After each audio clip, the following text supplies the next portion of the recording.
chop it up about. I'm thinking we could do maybe like an hour or so, because the football game starts around 8:15. I know a lot of our niggas is sports fans just based on how they get into it. So I don't want them to have to choose between us and them. So probably like 8:30, somewhere between 8:30 and 8:45, we get out of here. That's a good move. We could get them. We already live. Yeah, we the pregame. We the pregame show. Pregame. Stay less. I like that. Yeah, I just sent it now. I want to get niggas' reactions to it. Yeah. Turk, can you give me some more water, please? Oh, he's wilding. We talking about that. I saw that. I saw that last night. Tripping, bro.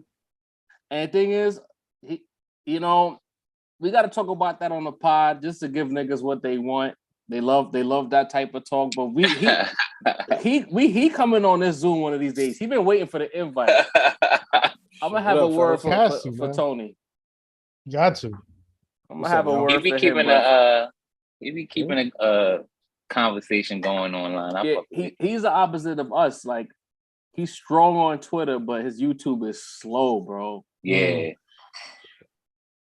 Oh, I thought you meant in terms of the views. I was like, nah, his views is generally speaking kind of in line with us. But no, it's not. The stats? No. The view. No, I'm not talking. I'm talking about his views. Oh, no. It wasn't what?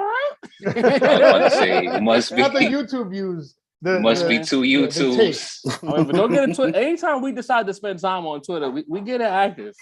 Yeah. You know what I mean? Yeah. 9+ and Adriel was good with y'all. They in the building. All right. We got the family here. 9+. You not watching the Met game, bro? One of us got to watch this. Didi was good. What's happening, my boy? How y'all feeling, man?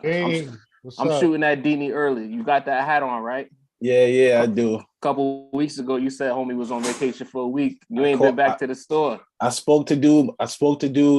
Not the dude that was actually there. That dude got there back there today. And I spoke to that dude today. And gang.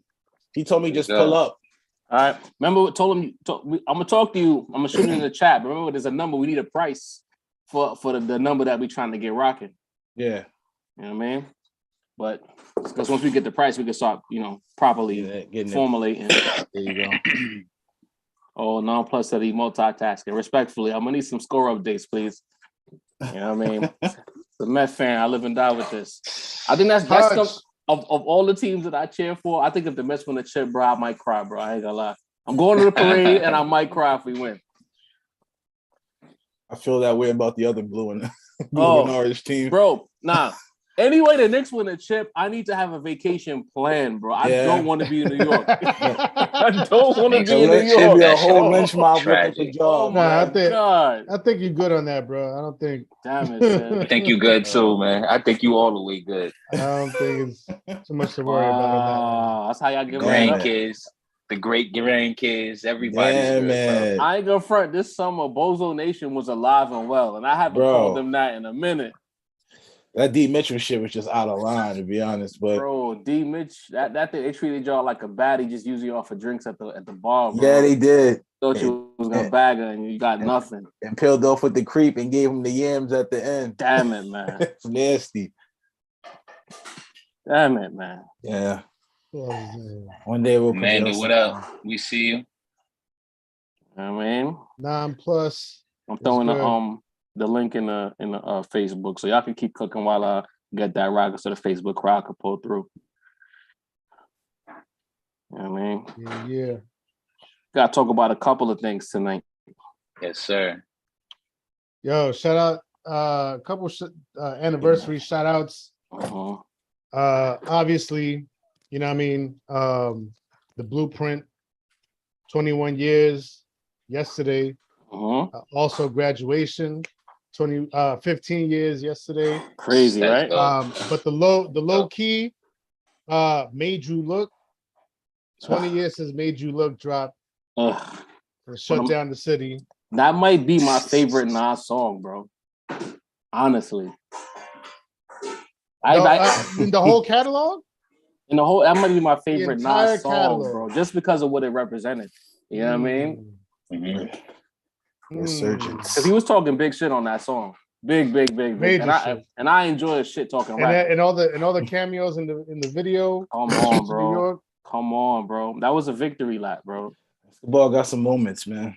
Army fatigue and the hat and all that. Yo, that bar, that's somebody, how you get Timberland up. That resonates, bro. Yes. Yo, Job, send somebody, get Amanda out the chat, bro. What happened, bro? And they're talking nonsense. Nasty Tom? Yeah. Oh, I'm about to pull up. What he said?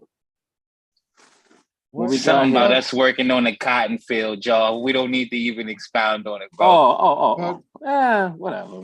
Moving on. We don't give them type of people light, bro. You know what I mean? Yeah, that 38 Special project. I've been meaning to get to it. Been a little busy over the weekend. My son had a big birthday and all that, so you know what I mean. But yeah, I'm definitely trying to get to that 38 Special. Fucking Kevin Durant went to Twitter to shout out 38 Special. Durant is ahead. He loved my comedy too. He's referenced his bars and tweets in the past as well. Stove God too. KD's a head. He not one of them. He not LeBron. He not the full A&R for the lit dude. He like bars. You're not gonna see LeBron KD doing this in every video fronting like the song is good. I can't stand that guy, bro. I lip swear. syncing the wrong words. The wrong words. Come on, man. Oh, bro. Got a lot on this plate, I guess. Bro, this dude likes every song. Like, how can you be ahead in like every song, bro? Every time it's on, he be bopping hard in the studio with 2 Chainz like it was fire, bro. Come on, son. We got any 2 Chainz fans in the building? Give a thumbs up if you're a 2 Chainz fan. We be slandering homeboy. I'm not a fan, bro. I think if people didn't force feed to me that 2 Chainz was nice when he first came out, when he changed his name from Titty Boy to 2 Chainz, I probably would have rocked with him. But when he was telling me he a boss smith and he the nicest, he had the best verse on Mercy and all of this, I'm like, bro, what are y'all listening to? That used to be a thing. That used to be a thing. That polo on, I got a horsepower ball was something that the people them held on to for a very long time, bro. Andre mentioned Rome Street September 30th. He confirmed today. Yes. We're gonna get into that. We're gonna get into all of that. We already know. We just making sure y'all get in the room before we start talking. You know what I mean? Fact. 2 Chainz he has his moments. He has his moments, but people used to for say the most part, yeah. Definitely has had some good moments, bro. Yeah. And then I fuck with Chainz. I mess with Future, so it's like imagine me not messing with 2 Chainz, but it's the people telling me he was super nice that like I never got over it, bro. They waned him. That's what they did. They gave him the Wayne treatment. Yo, and then he got in the ring with Rose. That was a mistake. Oh come on! But that was a bad move. Major misstep, bro. And then the sour grapes. I don't got no whole features. I don't got all of that. Like, bro, there's a reason for that though, bro. Everybody get a feature from Hov, but you, bro, Lil Baby gonna beat you to a whole feature, bro. Hovey, bless him. Future got a whole feature before you, bro. Come that on. Make no sense, quick shout out in the chat. Adriel Green, what up, Adriel? Adriel, good luck. He says y'all definitely need to continue the chip conversation. Okay. With other artists. Can I tell them what we doing tonight? I am. Hold on. Let me just finish the comment. He said, I say Nas I Am would have been a chip, but his playbook was made public.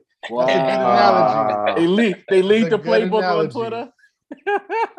That works. So tonight, gang, we're gonna be doing the Eminem chip talk discussion. Oh shit. We bringing that guy into the chip talk, the career retrospective. Yep. Eminem's turn on the podium.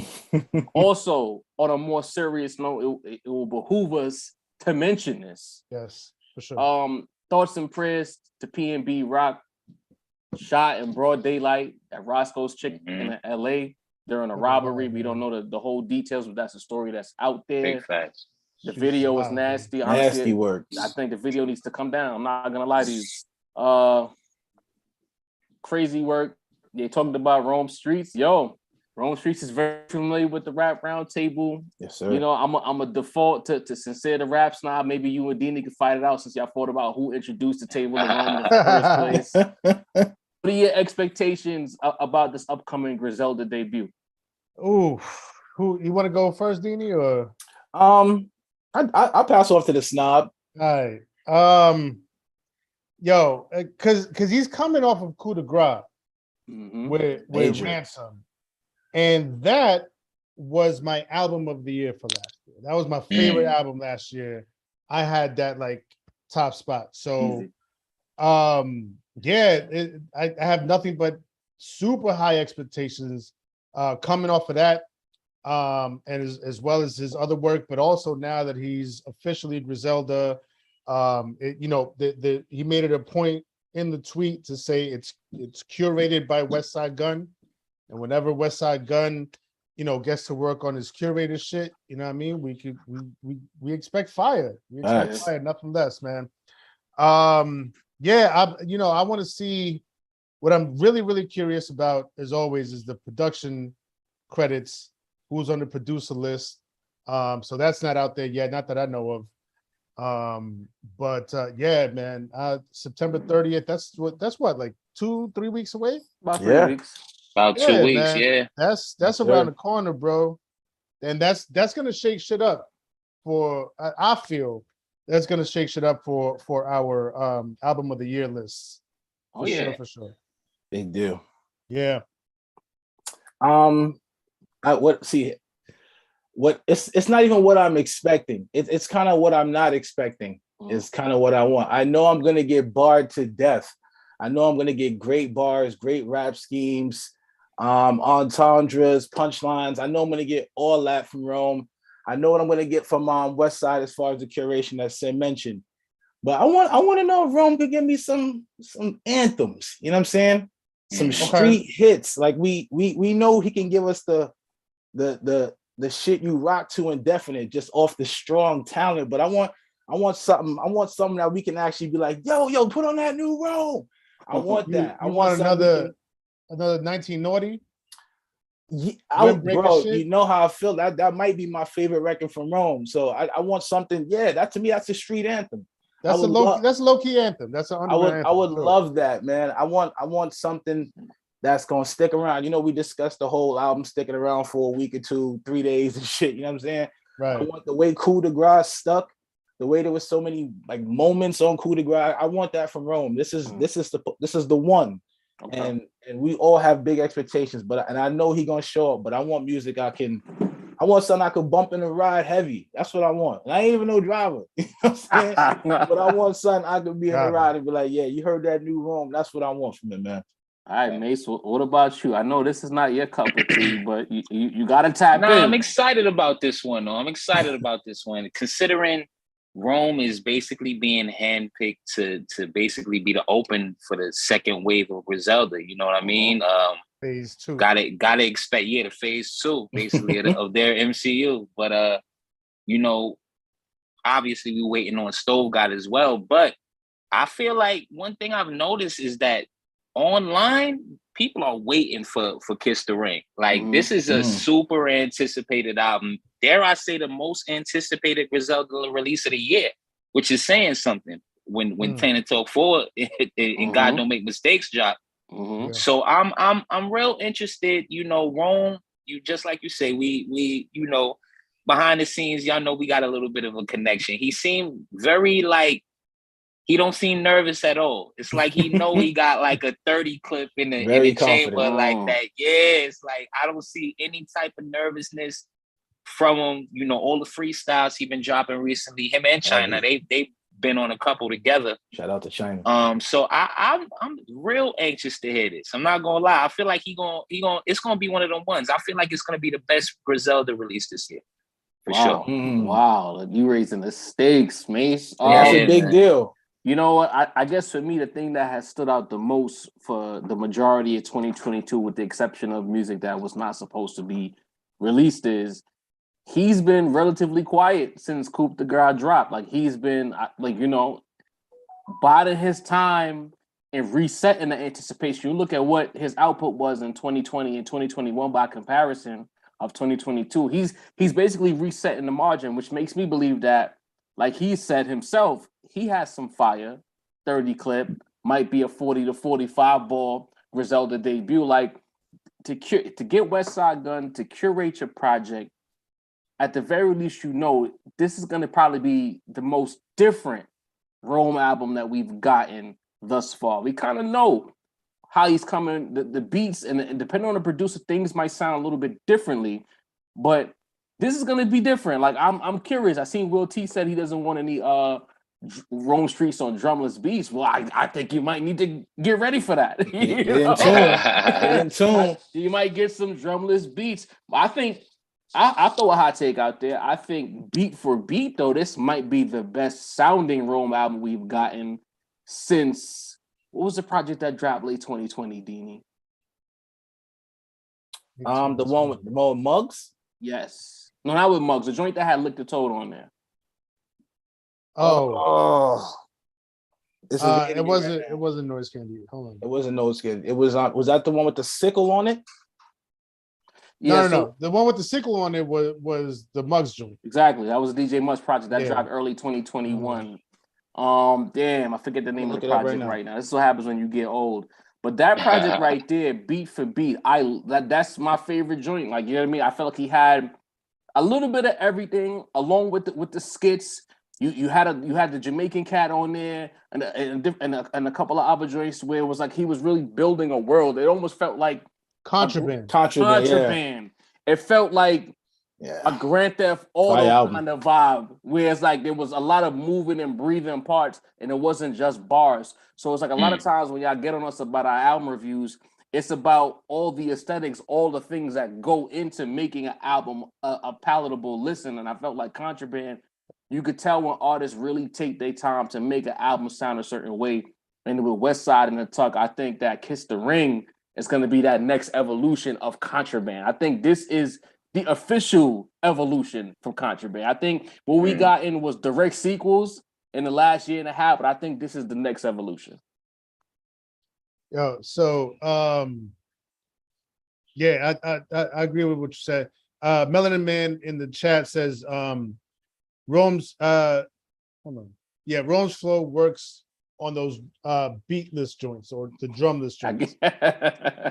He said his voice hits like a beat, which is a very interesting point because I've actually seen Rome say, I think on Twitter, he had tweeted that like he actually prefers rhyming on drumless beats. Right. And I think what Melanin says is very accurate, that he wants to be able to set the tone for what the pocket is and what the swing is. He doesn't want the drums having to dictate to him how he's supposed to rhyme to the instrumental. He wants to have that freedom to really just open up his flow to, decide where it is that he's gonna hit the pocket. Like that's a very good point, Melanin. So who was it that said earlier that they don't want no drumless beat? Oh, Will T. Yeah, man. I don't know. I mean, it's Rome Streets, man. If you're familiar with Rome Streets, that's his bag. Exactly. You know what you're getting. He's gonna mix it up. He'll give you some drums, he'll give you some drumless joints, but the flow, the bars are the most important instrument. I think that simplification during the pandemic really made these guys shine, because it's like you can't dance, you can't listen to bullshit. So you need that high substance bar work to really, get things rocking, take you somewhere. You know what I'm saying? Even going back to like the joint he had that he didn't want released. Right. Even that was fire. Fire. So I'm looking at it like, even this shit Rome don't want out in the public, bro, is straight heat. So I'm like, the shit he's giving us gotta be elite. So I'm really ready, man. I mean, we talking about albums, right? Because the questions they talking about Rome in the chat. The questions they rolling in, so I guess we gotta shake the table a little bit. Over the weekend, we put out episode 54. We made some comments about JID. Mace completely wrote off JID. And I think Mace writing off JID kind of made us look even worse because I think outside of I think Dini shot the album bail, but me and Sin was not rocking with the album, if I'm remembering it correctly. Yeah. So, I was more, I don't know, ambivalent about it. I was like ambivalent. I thought it would have been right up your alley, Sin. Pause. I could take it or not. It's whatever, man. So people are upset, you know. Like there's people. We got one comment. I was gonna save it for the mailbag, but we got another thing for the mailbag that deserves attention. So I'll bring it here. My man was like, "You're showing your age with your JID critique." Another person was telling us that the album is fire. Y'all are out of touch. Y'all haters. Y'all hate the South, etc., etc. He was mad, boy. Even though somebody gave it props. Even though JID it don't matter. On our head. Yeah, I mean, so I guess we could use our platform for the JID fans who will eventually populate this. Who are not, and I get the feeling that a lot of them are not from New York. To let's expand upon it. So, Mace, just to circle back. Is it still what you said the last time we were on the air? It's gonna have to be by default because I haven't even listened to this album since we did that review, gang. Like I'm not gonna lie to you. Damn it. So, I guess I'm still feeling the exact same way.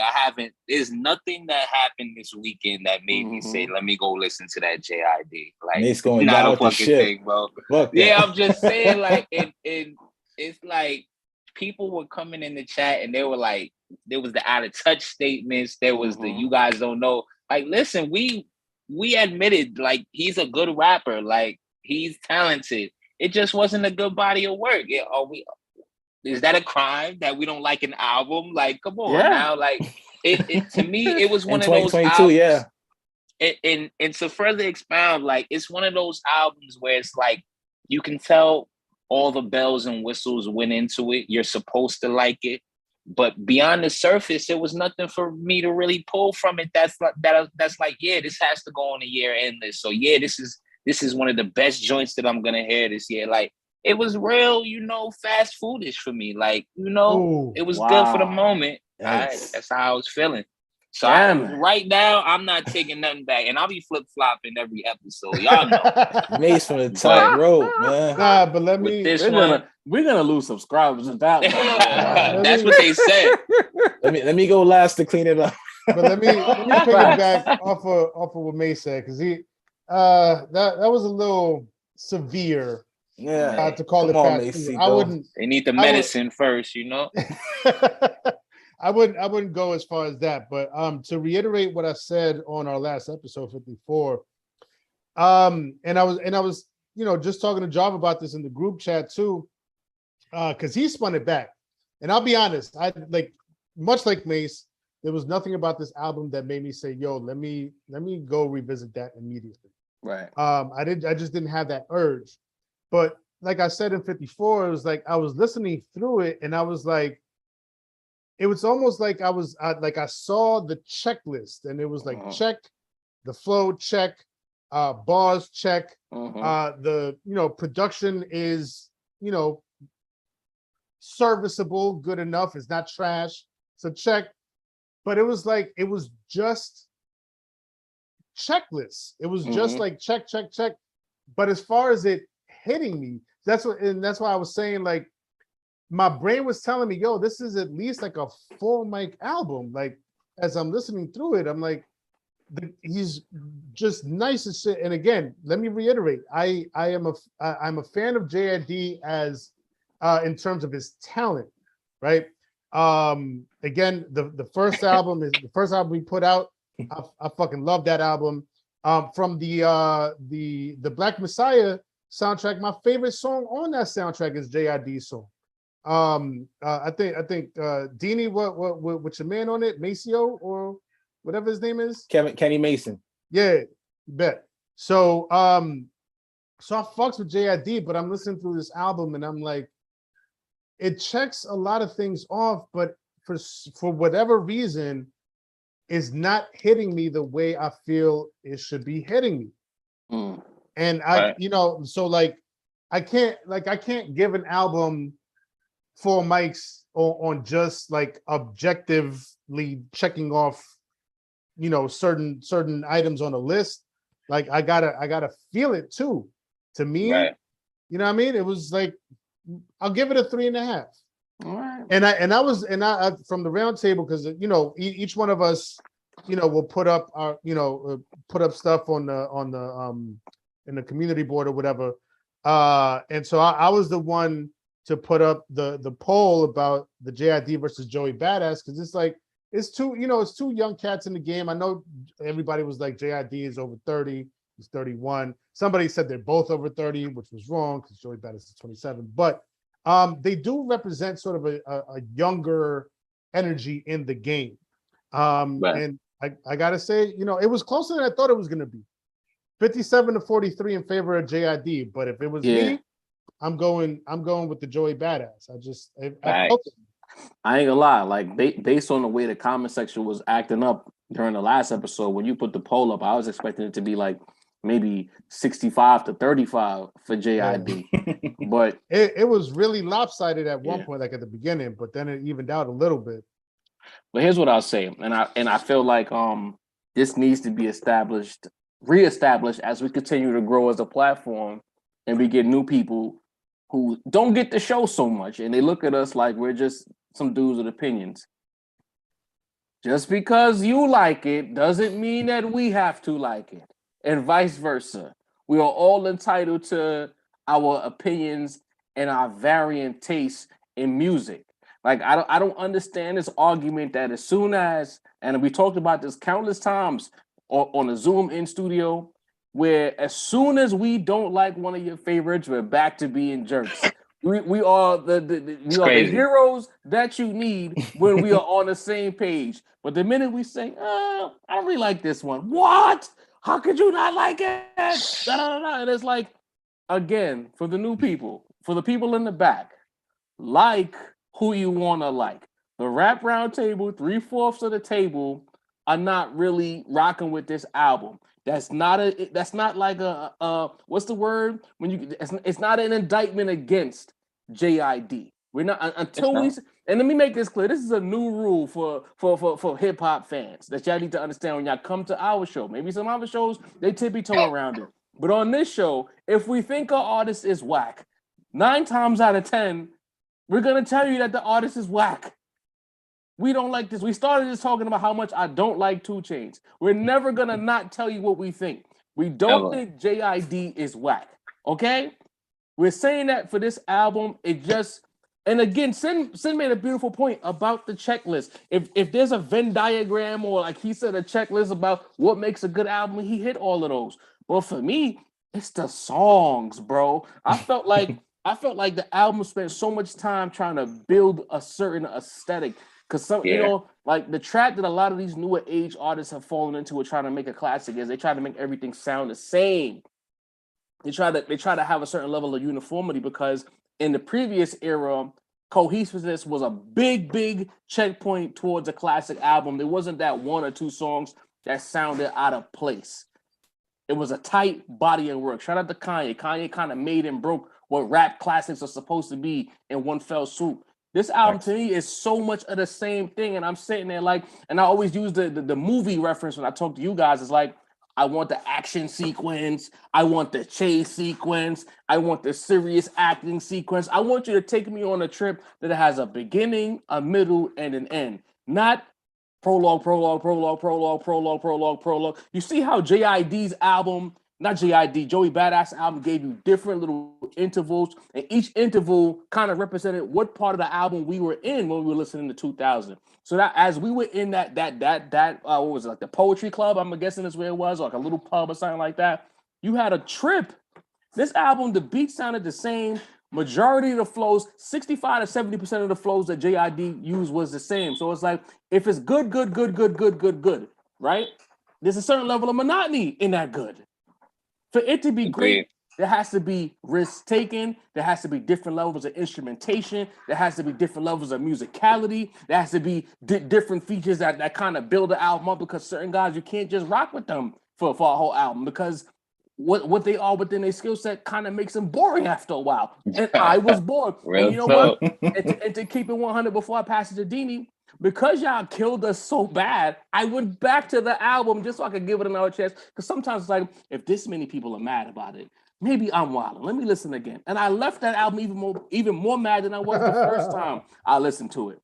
I'm not rocking with the album. He's not whack. We don't have to agree. Dini, go ahead.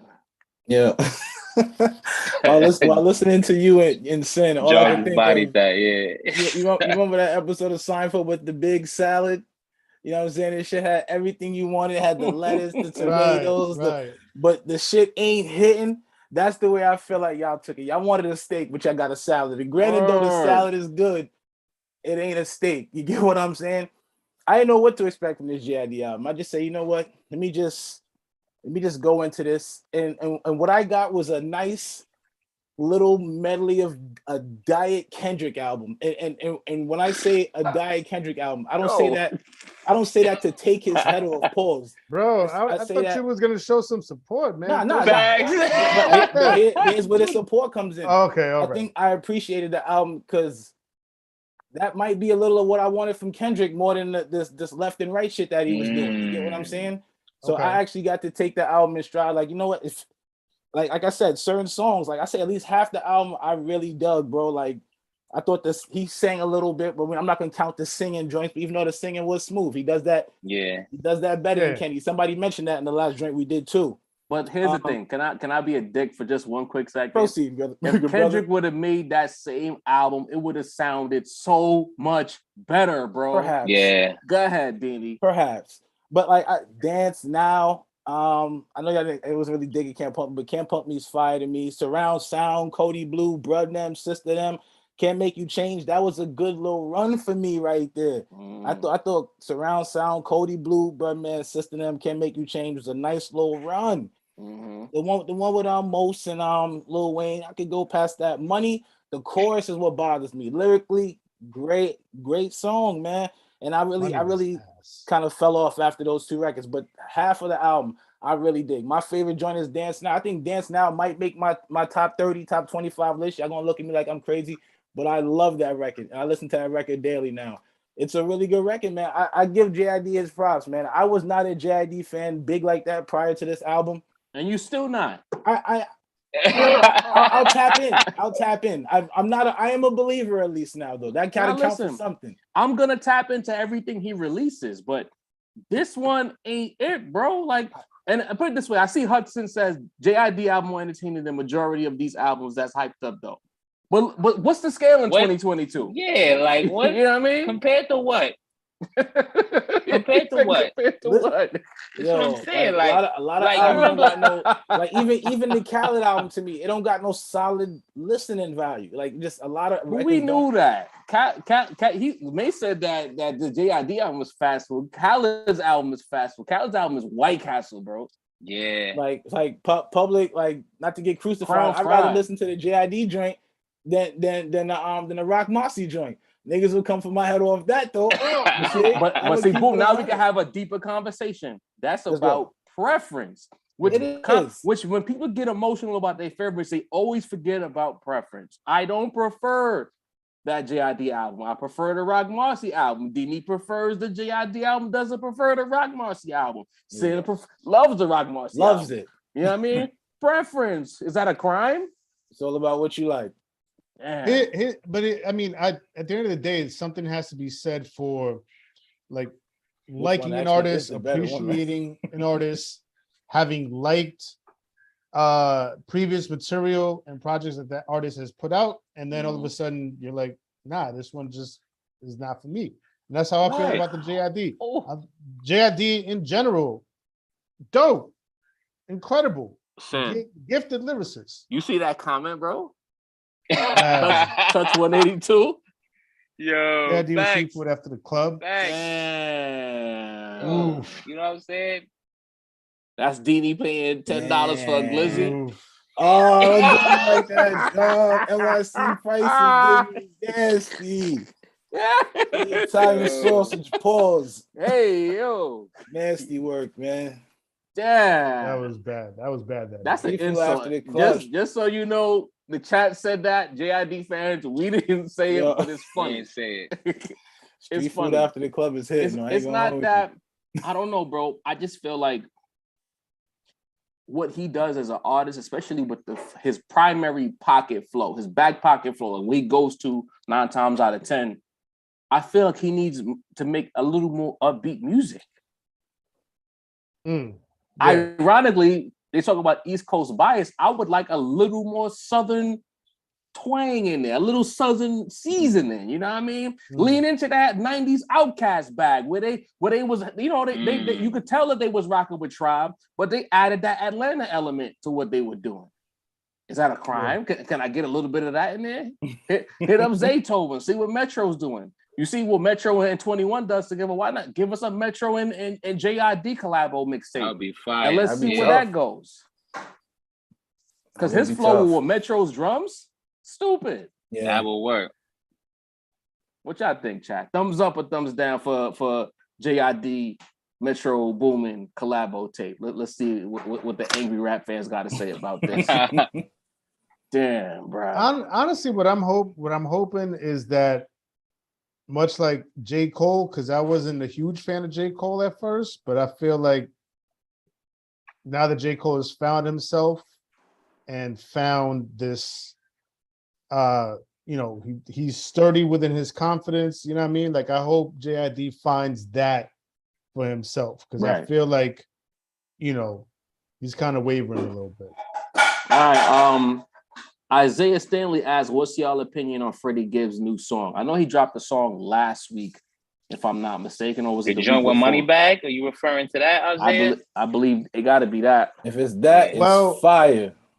It's all right. Let's not jump out there. What? Let's talk about it. It's all right. But J-Mar, no Metro. Go ahead, y'all. I'm sorry. Nah, because I seen. Oh, I think Jarv, you seen it too. Andrew Barber on Twitter was talking about a new Freddie Gibbs and Pusha T joint produced by Alchemist. But I don't think unless it's leaked. If it's a leaked song and that's what you're referring to, let us know. But if we're talking about the Moneybagg Yo joint, it was alright. Nothing crazy. He's definitely dropped some other Lucy's out there before this that I was cranking a lot harder than this, man. This was not like a song that I would have liked to be leaked. Like maybe I'd have liked this better in like within the album, but you know, I've heard better Moneybagg features. I've heard Gibbs, you know, obviously heard Gibbs go harder. It didn't really blow me away. It felt like some unreleased joint that they just decided to test the waters with. It didn't really impress me.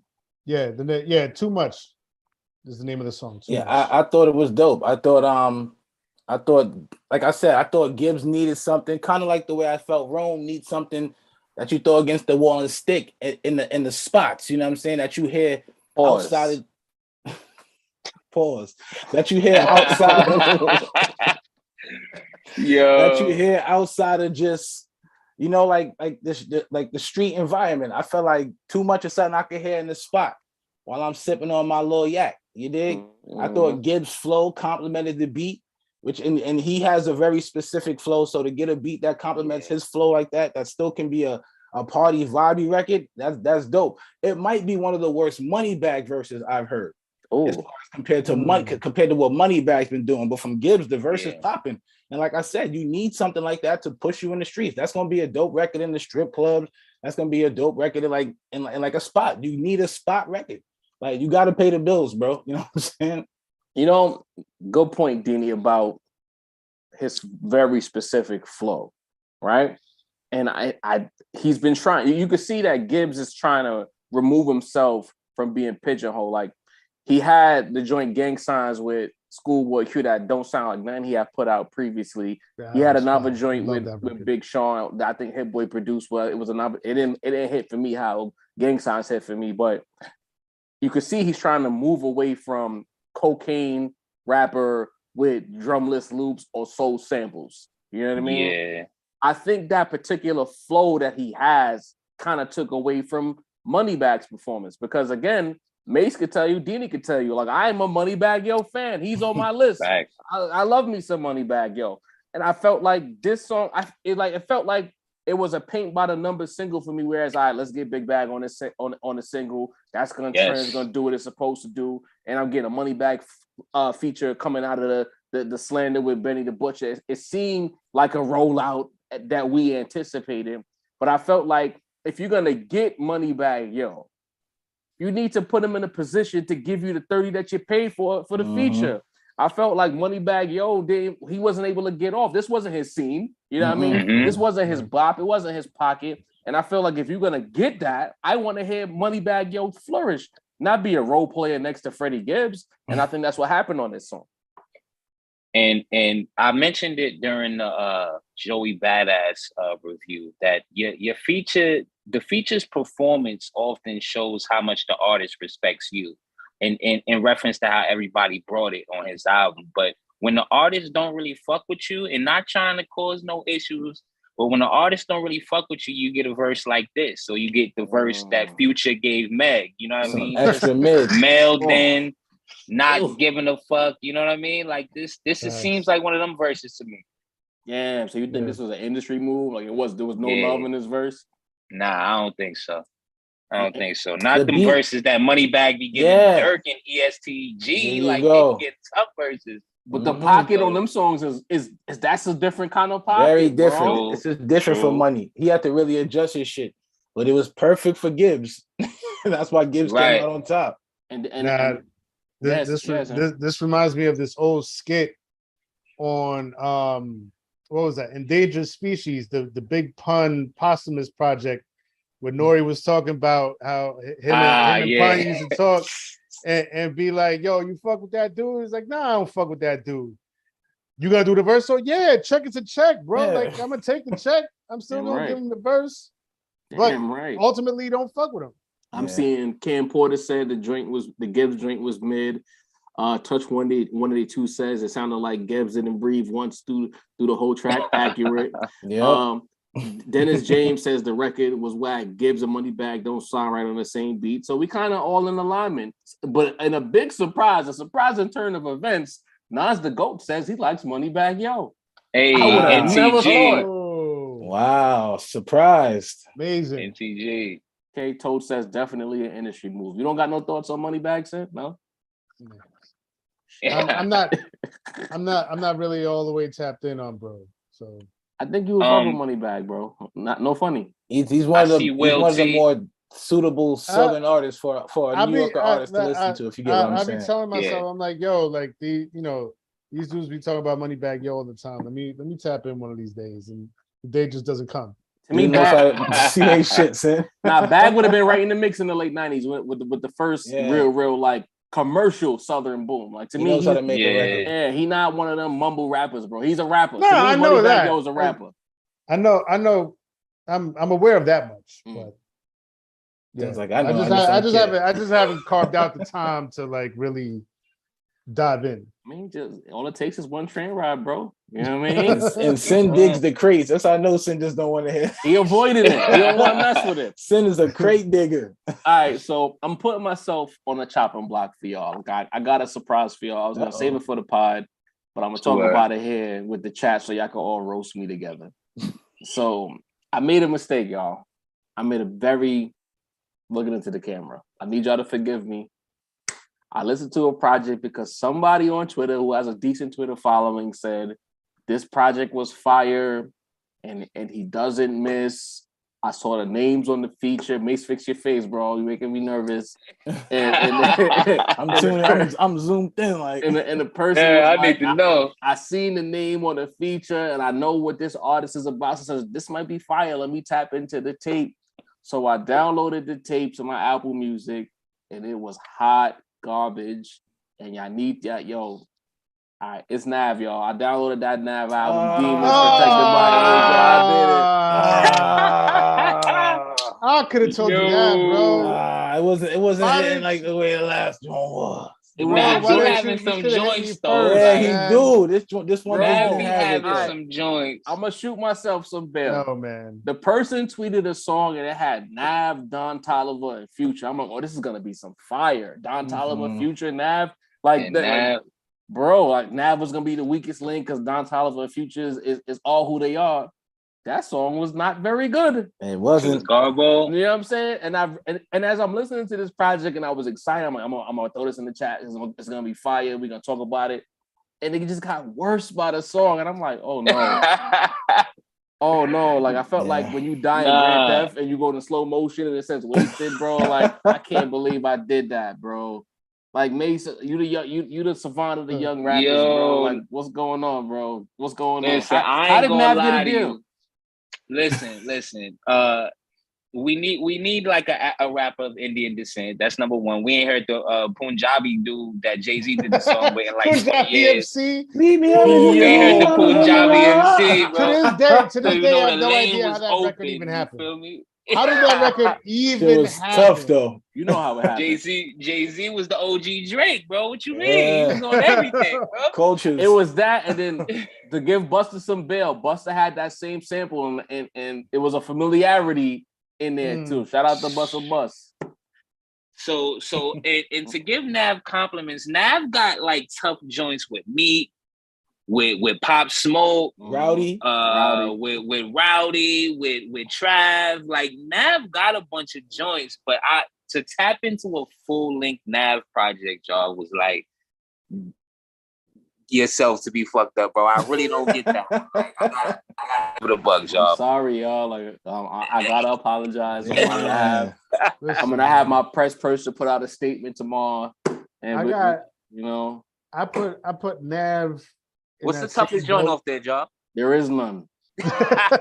Damn. There is none, bro. You even like the shit with Travis Scott? How the vibey nigga don't have no vibes, bro? It's not even good kickback music, bro. Like I'm upset, bro. Yeah, I was disappointed by the Future shit too. I put Nav in that same boat with Logic and Russ. It's just dudes they that both nice though, compared to Nav.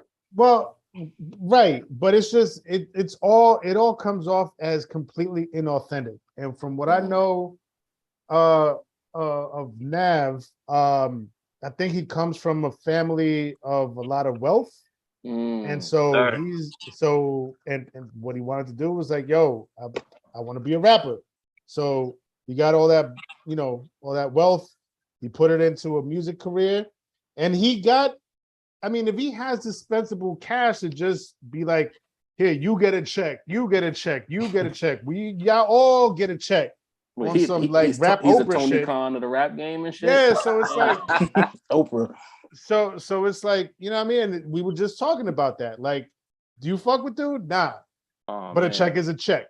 So if he's paying all of these, more credible artists to be on his joint, who are they to say, like, everybody's a capitalist for the right price, you know what I mean? You're gonna take that check and you're gonna, give him his guest verse or whatever, give him some bars, give him that feature.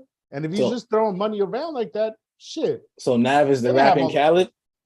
Hold on, yo. Mad Max just put in the chat that R.I.P. P&B Rock. What? Got out. I don't know. I mean, it was looking bad in that video. It was looking bad in that video, bro. And I felt like the people moving him probably shouldn't have touched him, but maybe it wouldn't have mattered. You know what I'm saying? He was leaking though. Let me go do my Googles while we continue the conversation. No, don't tell me that. I hope it's not accurate, bro. And rest in peace to Pat Stay as well. R.I.P. Pat Stay. Thanks. According to this, R.I.P. bro. Damn. According to this. Wow. That's fucked up. From a robbery to a homie, bro. It looked bad, bro. He was bleeding out nasty, bro. Yeah, it looked bad. Yo, rest in peace, bro. We started off. R.I.P. Yeah, according to this, man. That just fucked me up. I ain't gonna lie. I was hoping that it was like a wound that he could come back from. And he not even like one of them dudes he not even a tough guy rapper, bro. You know what I'm just saying? Be cooling. Wow. Disgusting out here in these streets, man. Niggas can't shine for nothing. Yeah.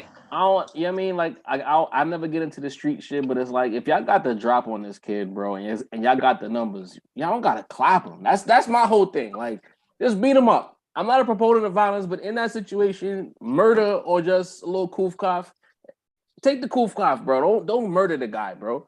If you don't want to get robbed and he's not respecting the jokes, just punch him. Don't shoot him. I mean, Freddie Gibbs got his shit transported. Right. He ain't that, so you know, his shit got beamed up to Benny. That's tough, bro. That's real. In Roscoe's and Roscoe's, bro. They not Chicken gonna and get waffles. far. There's cameras in there, bro. Yeah. Man, nasty work, man. That's fucked up, man. LA, man. God damn. You gotta be. If I was a rapper, I don't know if I would travel to LA, boy. Jimmy said it though, man. He said a rap is one of the most dangerous jobs out here. It's a fact, bro. Shit looking just a fact. You gotta move incognito out there. They get the drop on you. They're not playing fair out there, bro. None of that sharing location shit. I gotta chill, man. Fake names and reservations and all that. Yeah. Wow. And we don't even know. It could have been a nigga in the spot. Like, yo, that work at the fucking waffle spot. Like, yo, B&B, it could be anything. Yo, shit the setups be nasty. Well, Babylon gonna find out. You know how they do. They gonna make the connection real quick. You know what I mean? Bouncy Nomad. Shouts to you. Cuzzo. Back to the chat. Let's bring it back a little positive. They're clapping at me here. Dennis James says, "Man, why did you do that, John? This is insanity. It's sacrilege." Matt Max said, "Nav is crazy." So he asked, "Will T actually from going through something? I should have known better." And then Cam Porter with some detective work says Nav has writing credits on Back to Back. Wow, didn't know that. He produced that. Word? Yeah, he produced Back to Back. I would have thought that was 40 this whole time. And he jammed him up because he was Meek. The word is that he had already gave the beat to Drake. And so that was even more the strategy that Drake was using against Meek, because him, you know, Meek was like the first dude to really give Nav. Yeah, that like, tap song or whatever it was. Yeah. So Drake jammed them up when he used that beat for the Back to Back joint, had them, you know, even more internal turmoil, just like he did with AR Ab. Drake was strategic with that shit. But Nav is signed to XO, which was initially signed to OVO. So he was home team anyway. The allegiance is, you know what I'm saying? That's what made them making amends even crazier, because like the way Drake handled that scenario, only for them to make amends, is like, damn, bro. Like, I don't know. I didn't think they would have came back from that, because I felt like in a lot of ways, Hoven and Nas, to go back to that beef, the standard for rap beefs, I always felt like there was things behind the scenes, but the crux of it was both wanted to be considered the best. It sure felt like Meek and Drake was a lot more personal than who's better than who. You know what I'm saying? But to this, Nicky Yams. Yo, Meek got a new song? I don't know. I ain't hear it. Chat saying that we heard Meek's new song. I didn't even know he had a new track. Nah, that says a lot. Before you would know if a Meek record drop. Facts. That's a fact. Well, if you're not Rock Nation and you independent, if you're not shelling out your own money to make sure that the right people get the record to tell us that the record is out, it's gonna be tough. The marketing dollars, y'all. But my question is, listening to Nav, being this rich kid, he's talking about spinning blocks and clapping ops, and I'm like, you drilling from Canada as a rich kid? Now I know there's Tariqs all over the world. There's kids with rich parents who are in the streets. But it's like, I don't believe this guy. And how did he get a deal? Explain this to me. What did Nav buy his record deal? Is that what it is? I think so. I think he bought his way into the game. I mean, because he popped in and he was already like plugged in with mad names. Like, telling you, man, hip hop is the ultimate launch pad, man. If you can get your launch pad from hip hop, that can get you to movies, deals, branding. You're like, hip hop is, that's why everybody want to be in rap. That's why the basketball players want to be rappers and the rappers want to be basketball players. You know what I'm saying? You can literally, the sky's the limit from hip hop, bro. Once, because that'll get you the most eyes, and from there you can pretty much market anything you want. You right. You spitting right now, Deanie. Before we get into this Eminem talk, I see Dennis James says female rappers beefing left and right. Nikki clapping on them female rappers. So like, I'm completely out of the loop. Like, but Twitter keeps talking about it. Did she go on Queen Radio and say something, Mace? Did I miss something? Nah, she dropped the Queen mix for the Super Freak joint. Okay. So she had a collection of lesser known artists on there, but she was taking shots at Meg on there, taking shots at Cardi about ghostwriters and shit. And then she had like a long rant on Twitter where she was getting at everybody. So Queen Radio, I think she mentioned a little bit about Meg, but it's mostly the bars on the song. Nicki's sending bars at these chicks. Like at the end of the day, that's why when I seen the new Meg video today, I was like, oh, that's your response to Nicki sending you bars, bro? I mean, it's a great response on a multitude of levels. First and foremost, as men, hell of a response. Splendid, beautiful. Believe me. Wobbledy. But when you think about when Nicki tries to do the same thing that Meg does, it's terrible, bro. Yes, that's a fact. I ain't gonna lie to you. Nasty. That's a fact. She can't out rap her, but she can out shake her. Because Nicki shit don't shake, bro. That shit bro. That's just a whole loaf of bread. Like 2 boulders, bro. Like, and women, and honestly, growing up, women are so petty that what we could find as comedy in this moment, they really think on that level. Like, yeah, I got something for her, and she gonna feel this. I ain't even got to say a word. I'm gonna just drop this little video, and she gonna know what I'm saying to her. Because they are, we do this. Women are snipers from 200 yards away. Nicki got that shot. That's the response that we got. But Cardi not gonna rap back with Nicki. We know that. Nah, that's Nicki bullying them low key. I ain't gonna lie to you, but I appreciate it though. But why is she so mad at them, bro? Like, why? I don't know, bro. Like, I'd be honest with you. I don't know why she's so mad. Like, there's no reason to be mad at Cardi, bro. I could see maybe Meg a different. She got her energy different, but Cardi don't even be looking for static, bro. That's everlasting beef between them two, though. Oh, like, boy, Cardi come in. Cardi cooks for the time she comes in. Then she shoot back out. And she jump back in. She cooking again. When she dropped that shaking shit with K Flock and them, like that shit went crazy. You know what I'm saying? Just dip back off again. She comes back and she's on fire. That was a quick wave hop. You know what I mean? I don't care what y'all say. The joint with Favi and Nicki better. I don't care what y'all say. I'm dying on that hill, bro. I think so. That's the old. I play that joint more than I play the. It's vibey, bro. When I hear that, a part of me is because I think about Pop Smoke. When I hear that song, I'm like, yo, Pop on this with a win. I would have bodied that. Crazy. Damn it. Yeah, is Nicki still the top female in the game? Of course. Who's your candidate, Sin? No, I'm just throwing it out there, man, because nobody else has the consistency. Yeah, man. We thought Cardi or Megan might have moved into that spot by now, but Megan ain't spitting nothing. Cardi's just chilling. Cardi won't even drop, bro. Yeah. That was one of the lines in the Nicki song, or that she said was basically they gotta wait for their ghostwriters before they could come back at me. But I ain't from Cardi ghostwriters do be sending shots back at Nicki though. Like, you think they be in a room together? The nigga that ghostwrites for Cardi is with Meg. It's weird. That Partisan's the one that be writing? Yeah, that he Cardi's ghostwriter. Did not know that. So when Nicki was like, y'all in the group chat talking about me, she might really be. She going in. This is what I'm saying. She's shaking the table, bro. This is like a great rollout. Female rap. Like this shit is kind of interesting. It get real gossipy. Only Nicki is sending bars, so it's like nobody else is sending bars. It's more just shade room comments and all that. They don't want the smoke, man. She raps. But Nicki raps. Eddie King rapping on him, bro, and she just had the #1 record. Like she talking her shit. I appreciate it. She did what none of them did recently outside of Cardi, and Cardi ain't really been #1 in a couple of years. She been close, you know what I mean? She probably had some top 100 numbers, but I'm talking about like songs that stuck around. What was the last Cardi song that like stayed? I guess WAP. WAP. Eddie King said Rhapsody is the nicest to me. Yeah. Nas the GOAT. Shay Noir is the best now for me. Shay Noir is nice. I ain't gonna hold you. But she's not doing enough though, bro. I need more. I mean, I think she's working at a good pace. You think so? I feel like she dropped something earlier this year, if I'm not mistaken. I could be wrong. There was something she dropped that was dope though. Rhapsody disappeared for a minute. It's been since like what, 2019? Yeah. It's been 3 man. years then. Tierra Whack ain't doing much. Is she still a rapper? Glorilla's doing ABC Jones. I mean, it ain't. Ooh. Who's cooking like that? No. All right, but what y'all think about? I see Eddie King talking about Rhapsody.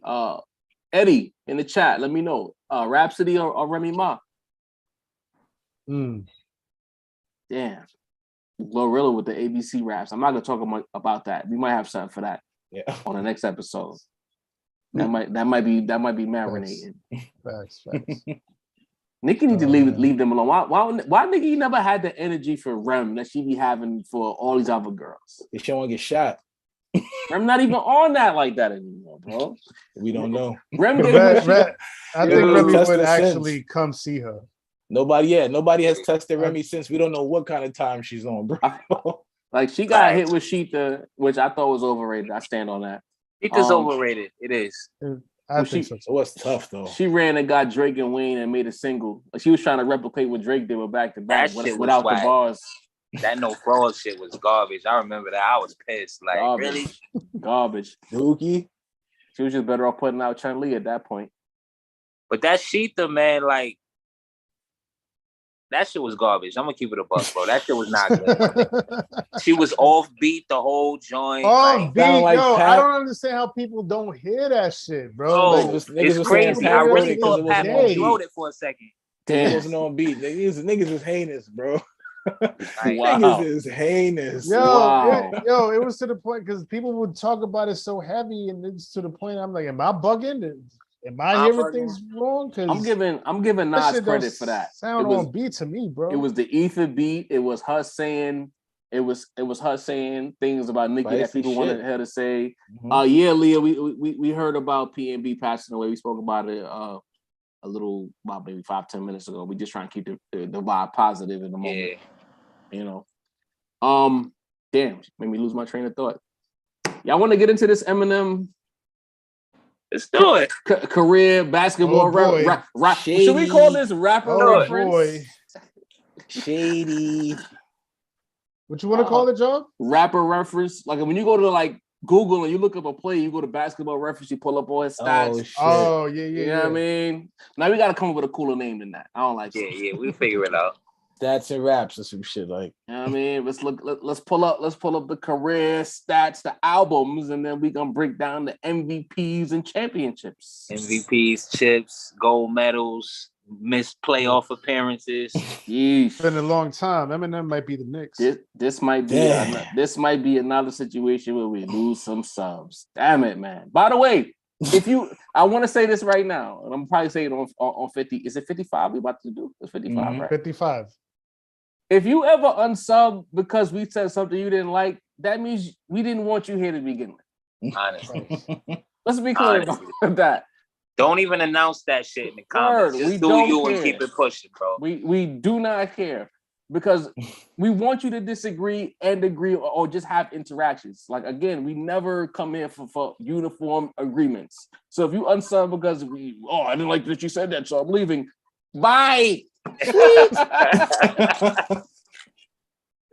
Real talk. No, they be announcing that like we supposed to cry. All right. But they be announcing it for like 4 comments. It's like, yo, bro, you said like 3 comments ago you was done with us. Why are you still arguing in this shit? They love it here. That shit got me tight, man. They did that to me last time with the JID shit. Niggas believed in that JID. It's like, I'm unsubbing. All right, JID. Get out of here, bro. Will T said Remy Flow been terrible. That's tough. I don't agree with that, but Flow was dope on the last time she shit. He's wilding with that. She blacked on the Remy and Rhapsody shit. Will T just feel like being disrespectful tonight. It's a lot of disrespectful energy coming from Will T. Will T. Right. So let's get into this right now. So let's lay the groundwork. Mace was the resident Eminem fan at the Rap Roundtable for a very long time. Mm-hmm. So I feel like it's only right that you open the discussions. The question that I have, just for clarity for the people, is: are we starting with the Slim Shady LP or are we starting with Infinite that dropped in '96? I'm familiar with it. You should start with the real deal Jones. All right, copy. So we're gonna start with the Slim Shady LP. Joint dropped February 99. If I'm correct, should have about 15, 16 joints on there with a few skits. Major label debut. Couple classic singles on there. Depending on how you feel about My Name Is, you got Guilty Conscience. You got 97 Bonnie and Clyde. Some of his greatest records ever are on this album. I'm gonna have to give him a chip for this one. Okay. Can I go next? Yeah. Slim Shady LP is absolutely a chip. I love this album. I love this album. As much as I semi-respectfully slander Eminem. Semi-respectfully. Regardless of what I have to say about Eminem today, 20 years later, 20 plus years later. When he came out with Slim Shady LP, man, I was hooked. Actually, even before this, because I used to be, this was like, 97, 98. I was on like very early hip-hop blogs and sites where they would post new songs.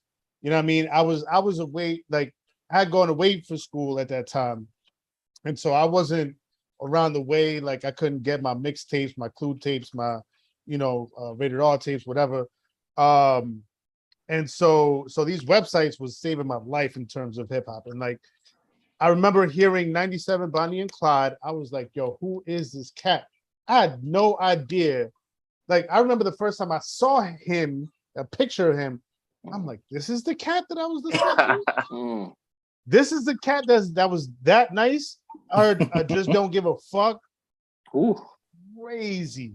Like, I was like, yo, this kid he's the new coming of age.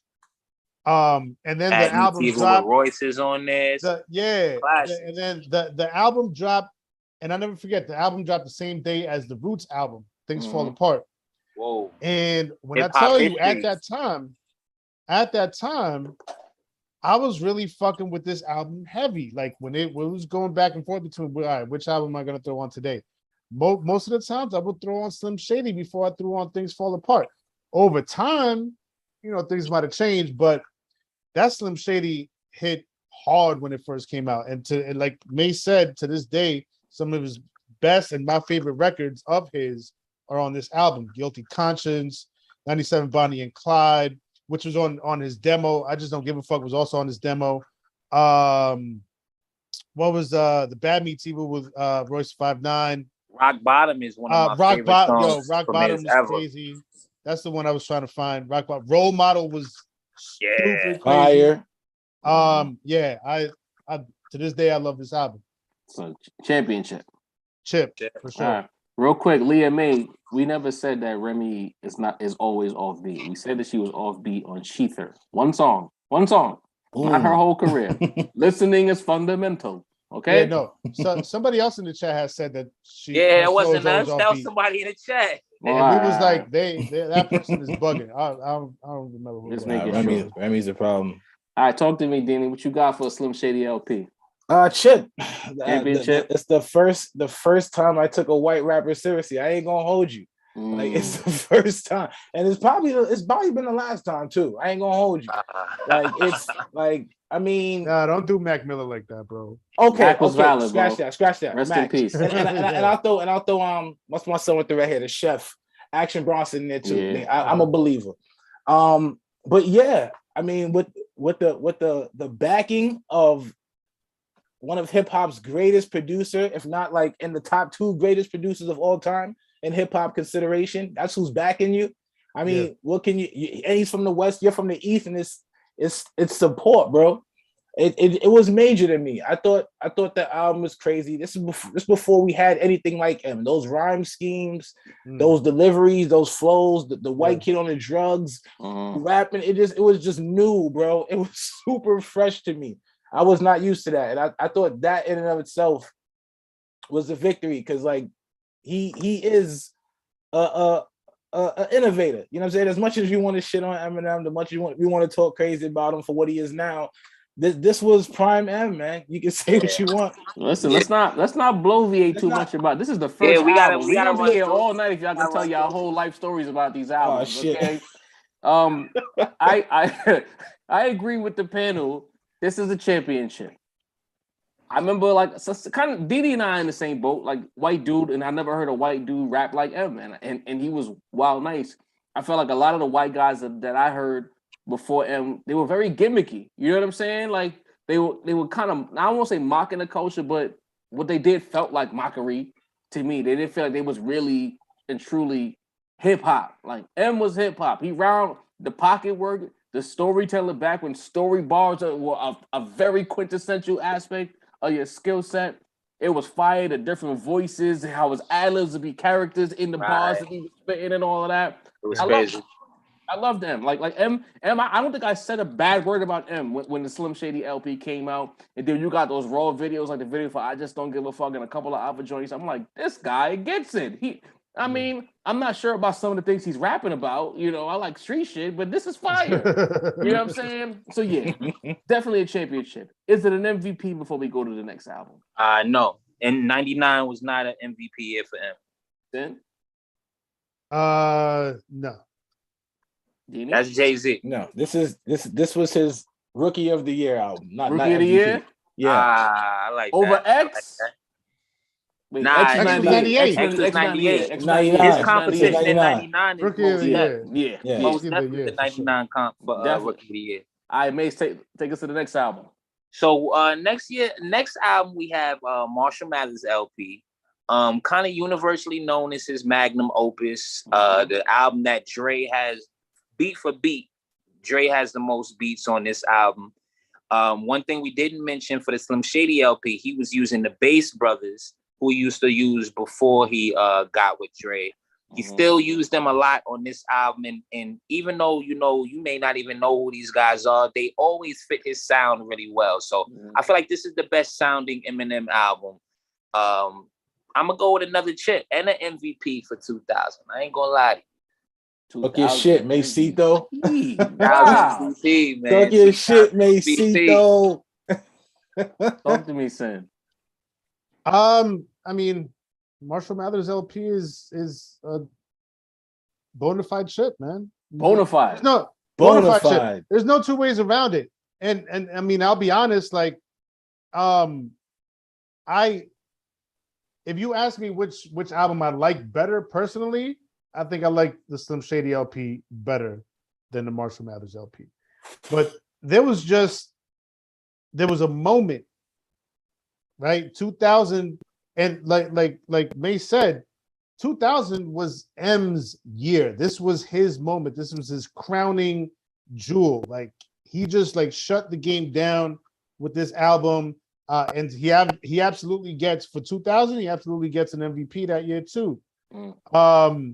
Personal preference, you know what I mean? Like at this point, I was already like, oh, I don't know. His shtick is already starting to get a little old for me. By this point, it's starting to get a little gimmicky. But it is what it is, man. The production, the flows, the rhymes, the bars, like everything, man. And the fact that it was so monumental for that year. Yeah. Now don't take the words out of line, chat, even my pod mates. This was Eminem's It Was Written. If Slim Shady LP was his Illmatic, if you get what I'm saying.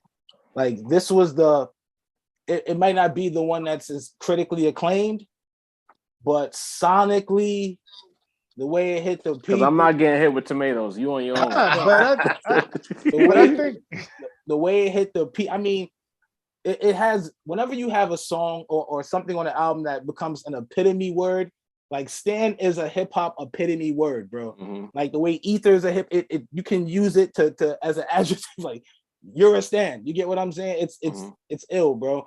I mean, bitch, please. I am the way I am, the real Slim Shady. I even fuck with Remember Me. Remember Me was fire. I'm back. Drug Ballad, Amity. It just this is Shady's MVP year, bro. Like he covered all bases with this album. This was, if I'm not mistaken, what did this do the first week? 1.7. 1.7. I wasn't even checking numbers back in them days. So 1.7 in the first week is That's crazy. Fucking monumental, bro. No, that's wild, bro. Like, Well, I guess legendary. when I think about the Slim Shady LP and the Marshall Mathers LP, I remember it just being like a Eminem avalanche at that time. Like if you wasn't really tapped in, you wouldn't know what songs are from which album because it was just like back to back, and he just wouldn't go away. He's on TRL. He's beefing with the pop stars. He's Britney Spears and NSYNC and the Backstreet Boys and all of that. He has one of the greatest producers of all time already by 2000 standing next to him, playing parts out in music videos, getting into his shtick. The albums were dope. If I'm not mistaken, a couple of the Marshall Mathers LP songs did make its way to Hot 97 during that time. So, for sure. you know, a championship. I disagree with my panel mates, though. I don't have him as MVP of 2000. You know what I mean? 2000 is a wonky year statistically because didn't Nelly drop in 2000 as well? Yeah. I think Yeah. Luda So came wait. out on the scene in So who gets 2000. the MVP for 2000? I don't know. Better not say Nelly, y'all. Hell no. Diamond I'm album. saying. It's hard to disagree with. Diamond album, but it's like Non Plus made a debut? strong argument about the whites when it comes to that album. Hip hop MVP for 2000 for Eminem. I feel like, and y'all could throw y'all tomatoes, but in 2000, even though he didn't sell 1.7 in the first week, Jay had shit in a stronghold in 2000, bro. He did. I just want to wait. Leah Mays 10. I'm tripping. What I do now, Leah? Anyway, I just want to love it was a smash record. It was shutting everything down around that time. Dynasty didn't do what it was supposed to do, but I feel like whole feature run in 2000 was pretty monumental as well. No, Dark Knight mentioned HNIC. Yeah, it was HNIC. But People have mentioned HNIC, Supreme Clientele also came out 2000. Yeah. It's hard to argue with the record sales though, as far as being a numbers. rapper. That's a part of the game, y'all. Business. Record sales matter. You know, I hate when y'all do that. Y'all act like people buying albums doesn't matter because your favorite is nicer. But at the end of the day, like if that was the case, and I've always said this, then everybody will put music out for free. Everything will be free mixtapes. You got to encourage people to want to buy it regular to be engaged enough. But I don't know. A part of me just don't feel right. In the moment of 2000 when I was a kid, I didn't feel like Em was MVP. He was just a popular white rapper. He was a pop rapper. You know what I mean? That's how I looked at him. And I would have gave Jake 2000 MVP just because of who Hov was in 2000. Because you're Call me biased. I think Jay, 2000 for Jay is booking by like 99 is a way stronger Jay year, and 01 is a way stronger Jay year. 01 is Jay year. 01 is let me Blueprint, chill. I understand, but we just talked about it. But let me chill because that's also the Stillmatic year. So we're gonna table that conversation. Yeah, that's gonna the build. We're gonna table that. MVP? Yeah, we'll come back to that. That's we got a tough. super For that chat. year. But we'll come back to that. Shout out to Adriel once again, Adriel Green. He says Ghostface had the best album in 2000 with Supreme Clientele. Okay. I would not even argue against that. I probably would not. Supreme Clientele is Ghostface's opus. Yeah. And that's from somebody who for a very long time went back and forth between Iron Man and Supreme Clientele because Iron Man was during that RZA helmed Wu-Tang run of the 90s. So I always held Iron Man up to a much stronger esteem. But after a certain amount of years, I would probably have to go with Supreme Clientele. That shit was just Supreme Clientele was definitely him breaking away from the Wu shadow. Yeah. And breaking away from it and striving. Because not everybody broke away from the Wu shadow and then strive. You know what I mean? Mace. So up next, we have the Eminem show. Now, I kind of feel the way that Sin feels about Slim Shady LP, about the Eminem show. The Eminem show is actually, to me, where M peaked as a rapper. The weakest production of his first 3 albums. Correct. And he had caught that a unloaded gun charge. So this was like the birth of tough guy talk, Eminem. So you know, like the same way Drake on If You're Reading This Is Too Late, like all of a sudden he was tough out of nowhere. That was this album for M. So is it? I'm gonna go with a chip for Eminem show. I'm gonna go with another chip. And with the 3P to open up his career. No MVP though. So 2002 is too loaded of a year for him to get the O2 MVP. Interesting. It's in. I'm on the fence on this one, man. I'm on the fence. I'm kind of leaning towards the chip, but this was like it went 7, like game 7, he won by like 1 at the buzzer beater. Like, I don't know, man. I'll give it to him. But this is, to me, this is the last. This was it. This is like the end of the run championship. Yeah. And he just squeaked through, dance. Man. He just squeaked through. Yo, next year the whole team was dismantled. Everybody went everywhere. The label took credit for M's success. Yeah. Damn. Oh, Didi, talk to me, bro. Definitely a ring, man. Like, come on, bro. You got Cleaning Out My Closet. You got Without Me, like Sing for the Moment. These were inescapable songs, bro. Superman. What are we talking about? Say What You Say.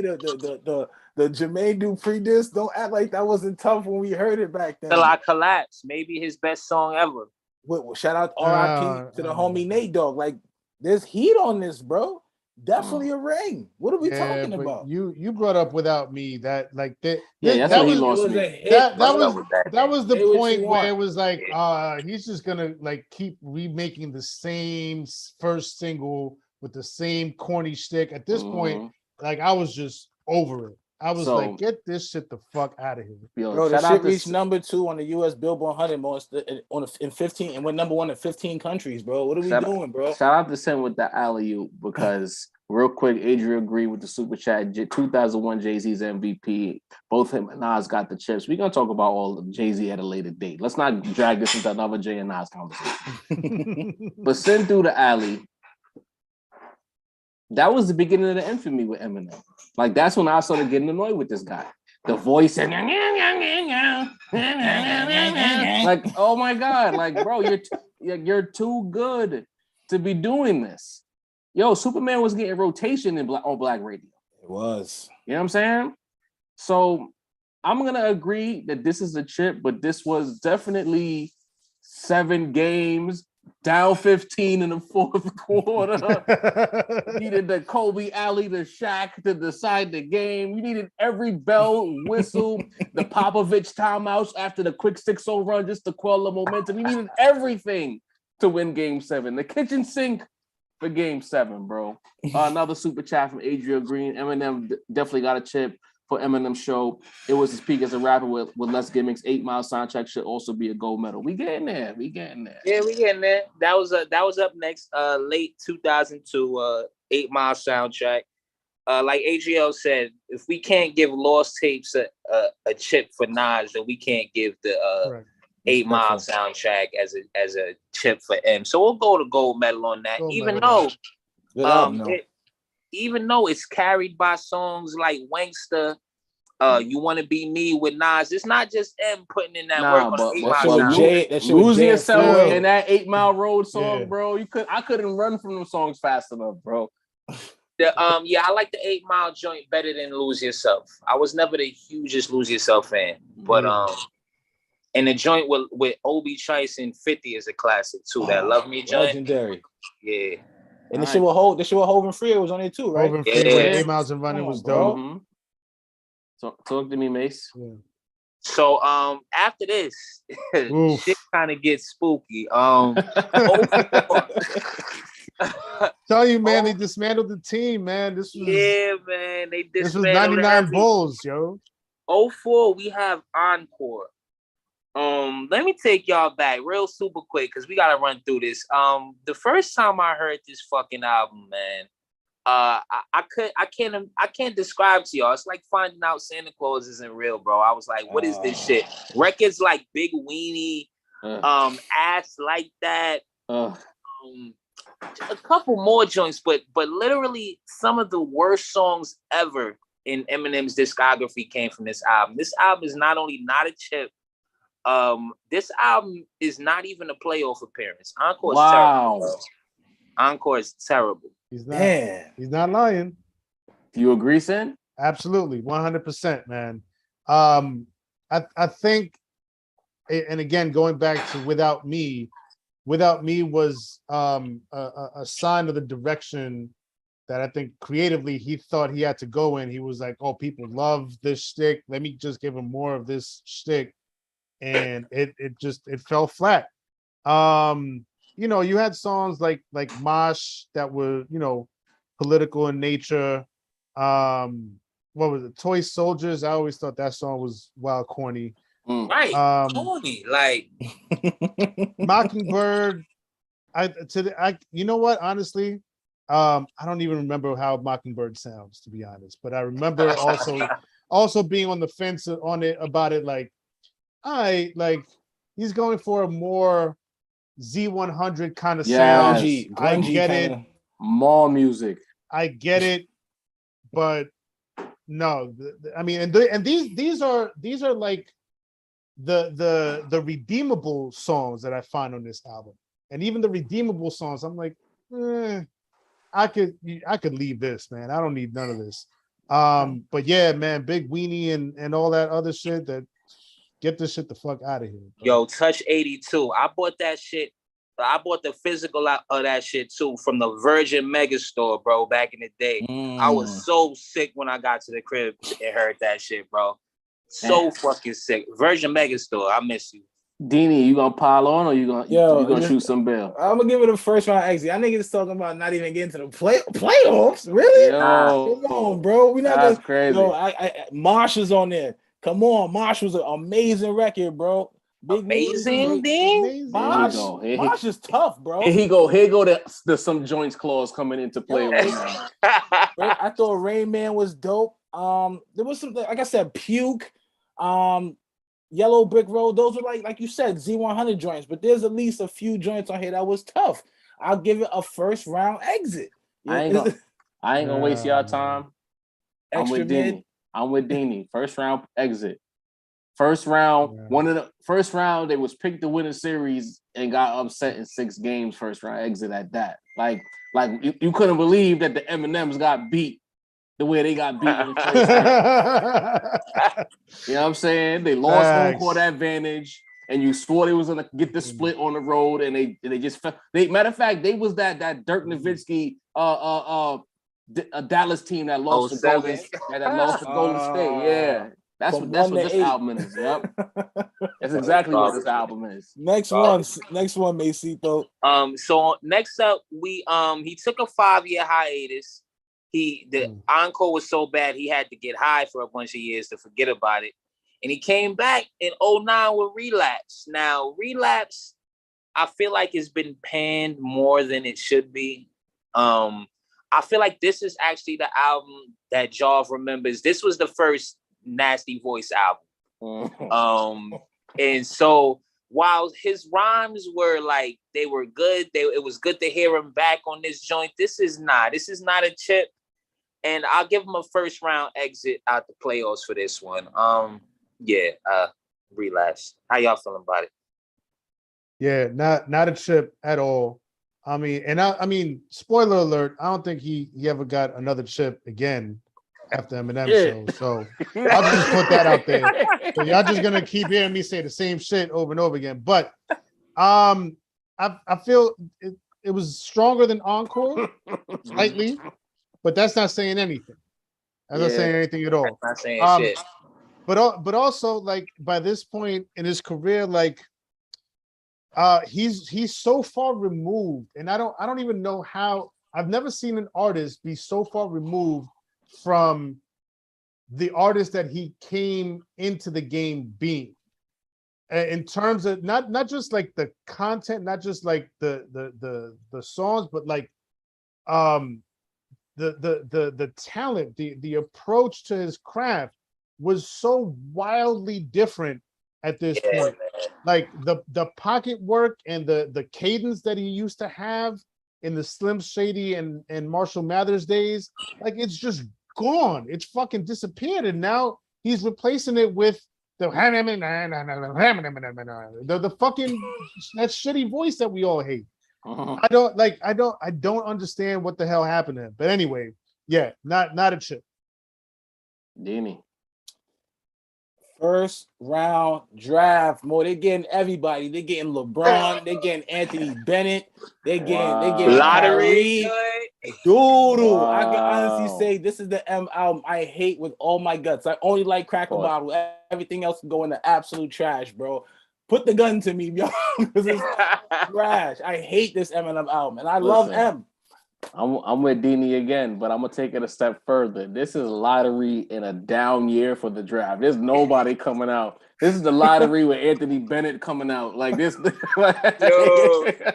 Kenya Martin draft. Yeah, this album is big mid, bro. Like this album made me never want to hear him rap again, bro. And so next up we had Recovery. Now, for me, Recovery was really like rock bottom with his style, because just like with Relapse, he got a negative reaction for that. But what people never mention is that he had the song Forever with Drake, Kanye, and Wayne.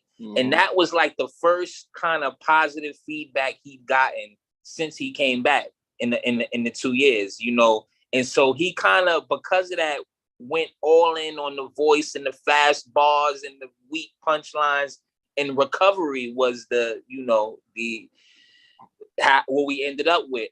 Definitely extended that pop lane that y'all were talking about with Encore. He went complete pop on this one. Pink records, Rihanna records. What's the white chick he always do the songs with? Skylar Grey. Yeah, Recovery. I feel about Recovery how y'all felt about Relapse. To me, the worst Eminem album. Absolutely the opposite of the artist that I remembered. Yeah, Recovery is garbage. I'm shocked. Playoffs, lottery. Nah, man. I mean, first round exit only because it was so popular. First round exit. First round sweep. Real quick, Adriel, once again with the super chat. Shouts to Adriel again. Adriel, we appreciate you. Yeah, man. M trying to handle the bulk of his own production for a while messed up his catalog. Absolutely. Bingo. That is 100% accurate. And I'll with Eminem show. What's your rank, Macy? Though I mean, Sincere. Wait, just for that comment, I'll take it a step further. You know, stepping away and you know, sort of distancing himself from Dre, from 50, from the West Coast artist Snoop, the West Coast artist that he was fucking with in the, you know, Dr. Dre 2000 days. I just think he was too far removed from what hip hop is supposed to sound like. You know what I mean? He was too far removed. Let's keep it a buck. Too far removed from the blackness. When he was hanging out with black folks in Detroit or in the going industry, off the top rope, or in the industry, he was fire. Now all of a sudden he's you know, he said he's has his own career. He's not really fucking with Dre no more. 50 or you know, West Coast artists like Snoop just or Royce whatever. the 5'9", that's it. And just Royce Royce is the black Eminem. Like that's no, I don't want to get into this. You got to check those boxes, son. Royce is also going to be a yes man. Royce is fellas. Royce is an Eminem yes man. We giving out good conversational content. All right, but yeah, we run through it. Yeah, but yeah, man. But back to Recovery. I'm gonna say this was a playoff appearance. First round, dare I say, almost second. Close to second round. I don't hate this the way Mace does, and I'm kind of shocked that he hates it as much. I am as too. He does. I was more of a Relapse fan. One of my favorite Eminem records is on this album. On Fire is crazy. On Fire is that crazy. shit is hard, bro. That's the only Havoc produced Eminem record, if I'm correct. That was no, that wasn't That wasn't. That was that Mr. wasn't Porter. Just? That was Mr. Porter. no Mr. Porter. Yeah. He had the big singles. Not Afraid. I didn't like it, but it was a big joint. Love the Way You Lie with Rihanna. Yeah. As far as Eminem singles go in the late 2000s, it was cool. Cinderella Man, No Love with Lil Wayne. It has some joints on there. I'm gonna do my best Deanie impression right now. It has some joints. You know what I mean? So was it a chip? By no means. But you know what I mean? Considering some of the other records in his And Leah, who's y'all? It was a good first round, second round. Yeah. Good first, second round showing. Danny. I'm gonna keep it short and sweet, man. This was a Eastern Conference attendance, bro. Like, yeah, I mean, we started off the joint with a Just Blaze beat, you know what I'm saying? And he was rapping. After that, we got a Khalil beat, a Mr. Porter beat, a Khalil beat, 2 Boy Wonder joints, another Just Blaze, Jim Johnson. Like these were records, bro. Like, what are we talking about here? Like, you was listening to that? Eminem, yeah, I was. This was the album that made me feel like M's not completely done. Deanie, we was all together in 2010, bro. You're bugging, my dude. Not, bro. You're capping. Don't lie to the public, Deanie. We was together at work, talking about rap every day, and you never put the M cape on one time, bro. When I let you hear that beat that I sampled for the Cinderella man for the seduction joint. And I slowed it down, let you hear it. I would have done that if I was to listen to the album, bro. I was tapped in, my nigga. I loved Cold Wind Blows. This was the album that made me feel like Eminem might not be just finished, bro. Like, this was the album that let me know he had a little something left in the tank. But you just didn't shoot him no bail in public. That was it. I always defend Shady though. We can go back on the pod. We can run back the pod for years. I always throw Shady bail. Bro, but I'm saying this album in particular, bro. You was not saying that in 2010, bro. I always gave it his props, bro. The album got some. You heard the shit I just ran down. We used to all be in the break room, bro. I never heard this man mention M one time, son. You're bugging, bro. In fairness to Deanie, nobody else was talking about Eminem. What was he gonna do? Just bring him up out of the blue? Just like, I mean, he does it now. when it suits, nigga. Like, he got a few. There's a few. I can't lie. Like, there was some joints on his joint, bro. Like, No Love was not fire. And I'm No Love was fire. Okay. No Love was fire. Don't do that, Johnny. You got it. I just remember what I remember, bro. That's all I'm saying. So we'll run through the last few. Oh, I didn't even get the pick. Yeah, John, we didn't even need it. Nah, this shit didn't make the playoffs for me. Like that, it was like a 10th seed. You know what I mean? It was close. It had a good mid-season run, but that. Listen, so for the next joint, we'll go through this quick because this is really not even worthy of it like that. We had the Marshall Mathers LP 2. Singles was Rap God, Berserk. That they gassed for years. This had that terrible joint with Kendrick. Like, that joint was so whack, bro. Like, he had, it was a lot of garbage on here. I'm gonna keep it a buck. He was rapping real good on this, especially I believe Evil Twin is one of my favorite Eminem songs, kind of like a Return of Stan type of thing. But this album was garbage, man. In 2013 was a loaded year. That's the Yeezus. Magna Carta came out that year.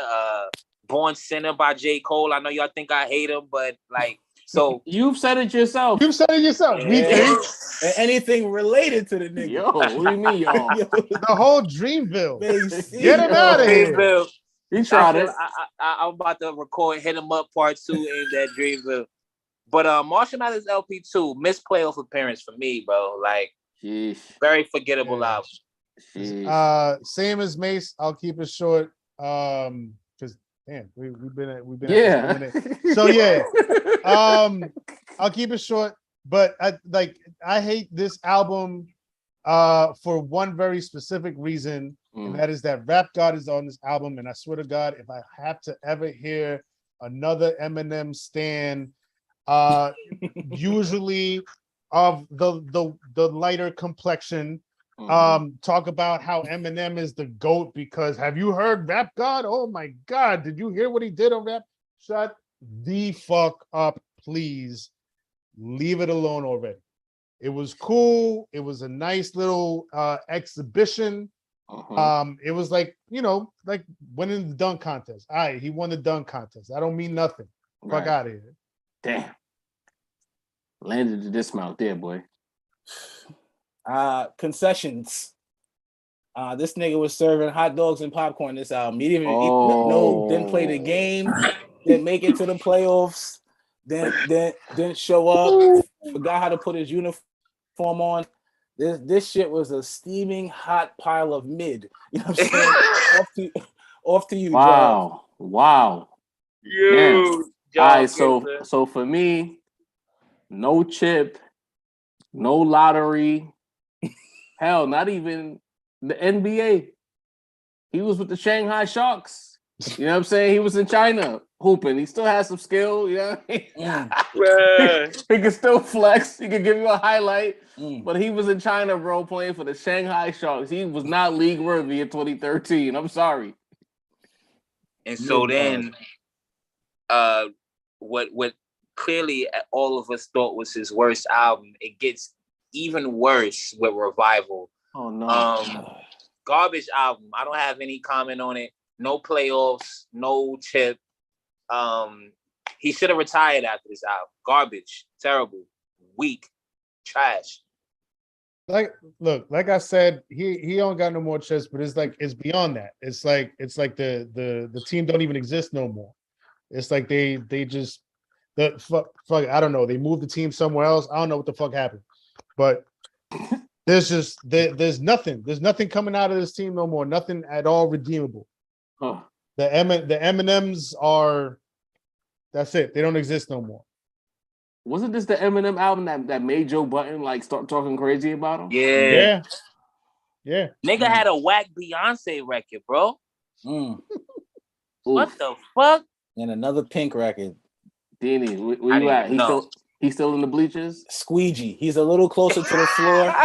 He's wiping up the sweat for the other niggas on this album. On the court, he wiping up. He's the nigga with the big squeegee, then the nigga that hits the last Danielson wax on, wax off at the end to make sure it's completely dry. That's what this one is. Proceed, Jarvie. All right. So I felt like Kamikaze, he got back to the league. He left China. A team picked him up. And he's like Udonis Haslam now. Like he's in the uniform, he's in the warm-ups, but he don't play. He don't play, but he's back in the league. Right. Like his workouts tapes be crazy. Like facts. You know what I mean? Specifically in the gray hoodie. Right. M. Hoodie Marshall. Jordan sweatpants M. He on the bench, he chilling. Facts.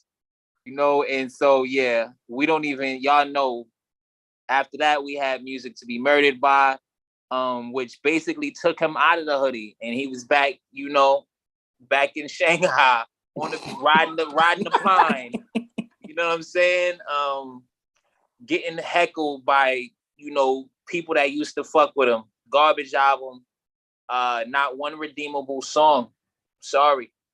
Whack. Yeesh. Yeah, man. Same Damn. Place. Mid, but I did like the shit with Young M.A. I ain't gonna hold you. I did. So where that leave him? It's not. It's mid. Super mid. Is he in the parking lot now? He's a parking attendant. He's the valet.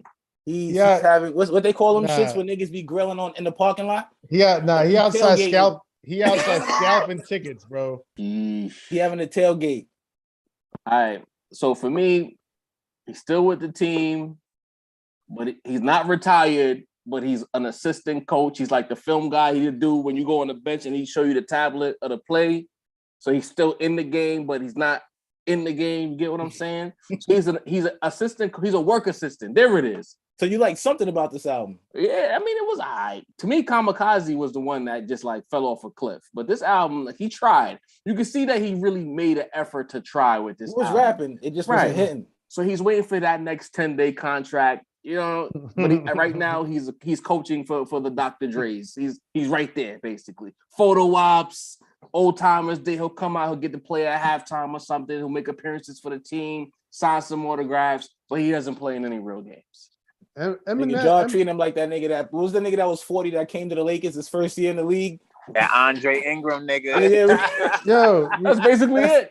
Yo. You know what happened? You know what happened to Eminem after the first 3 albums and the gold medal? He blew out his ACL. Yo, wow. that Achilles pop. Once he started making his own beats, he popped his ACL. That's and it. It's been low. So his ACL since. blew out his knee, and it's been like it's that been ever since, bro. Listen, man, And bumpy road for him ever since, bro. This one of them 1972 ACL tears. You know what I'm saying? This shit was fucked up. It wasn't the Paul Pierce. Fucked up.